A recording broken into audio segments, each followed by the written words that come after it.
Police শুধু রাষ্ট্রেরই অংশ নয়, সমাজেরও অংশ। পুলিশের সঙ্গে জনতার যে দূরত্ব, তার মূলে রয়েছে রাষ্ট্রের দূরত্ব। রাষ্ট্রীয়ভাবে পুলিশের অপব্যবহার বন্ধ করার পাশাপাশি রাজনৈতিক দলের প্রভাবমুক্ত করতে পারলেই পুলিশ জনতার হয়ে উঠবে। বৃহস্পতিবার রাজধানীর রাজারবাগ পুলিশ লাইনে পুলিশ সপ্তাহ 2025-এর শেষ দিনে বক্তারা এসব কথা বলেন। সাইরাস মাহমুদের রিপোর্ট। রাজারবাগ পুলিশ মিলনায়তনে নাগরিক ভাবনায় জনতার পুলিশ, নিরাপত্তা ও আস্থার বন্ধন শীর্ষক মতবিনিময় সভার আয়োজন করে বাংলাদেশ পুলিশ। বুকের পিঠে এই জায়গাগুলিতে গুলি করেন না, বন্দুকের গুলির যে ম্যাটেরিয়াল ওটা চেঞ্জ করে দেন, যেন অন্তত মানুষ মারা না যায়। দীর্ঘ সময় যখন একটা অন্যায় আমরা করতে থাকি, ওটা কালচারের মধ্যে ঢুকে যাওয়ার প্রবাবিলিটি থাকে। অনুষ্ঠানে অংশ নিয়ে শিক্ষাবিদ ডক্টর সলিমুল্লাহ খান বলেন, পুলিশের সাথে জনগণের বিভক্তির মূলে রয়েছে রাষ্ট্র। এর কারণ অনুসন্ধান করতে হবে উল্লেখ করে তিনি বলেন, পুলিশের সংস্কার করে ধনীদের সম্পদ পাহারার জন্য তৈরি করে লাভ নেই। জনগণকে আমরা ভাগ করে ফেলেছি। আগে যেটাকে বলতাম আমার এদের সব মানুষের জাতি ভাগ হয়েছে, এলিট বা সিভিল সোসাইটি আর বাকি জনগণকে পিপল বলেছেন।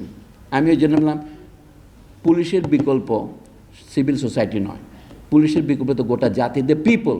কিন্তু হু ইজ দ্য পিপল? এ সময় নিউ এজের সম্পাদক নুরুল কবির বলেন, রাষ্ট্র যখন নিপীড়নের যন্ত্র হয়ে ওঠে, পুলিশকে তখন জনবান্ধব হতে দেয় না।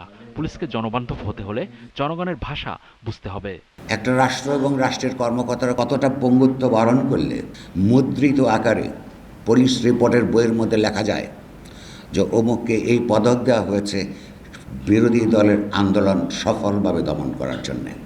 এই যে যাদেরকে জনস্বার্থ বিরোধী ভূমিকার জন্য পদক দেওয়া হয়েছে, তারপরের ব্যাচের লোকেরা আরও উৎসাহী হয়ে মানুষের উপর আরও বেশি ঝাঁপিয়ে পড়েছে সশস্ত্রভাবে।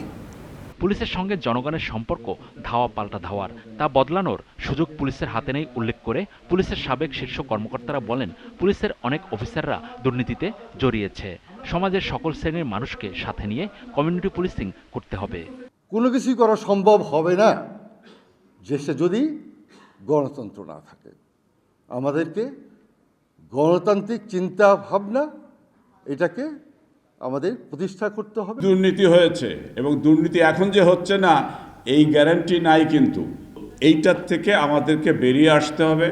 অনুষ্ঠানে সভাপতিত্ব করেন পুলিশের বিশেষ শাখার অতিরিক্ত আইজিপি গোলাম রসুল।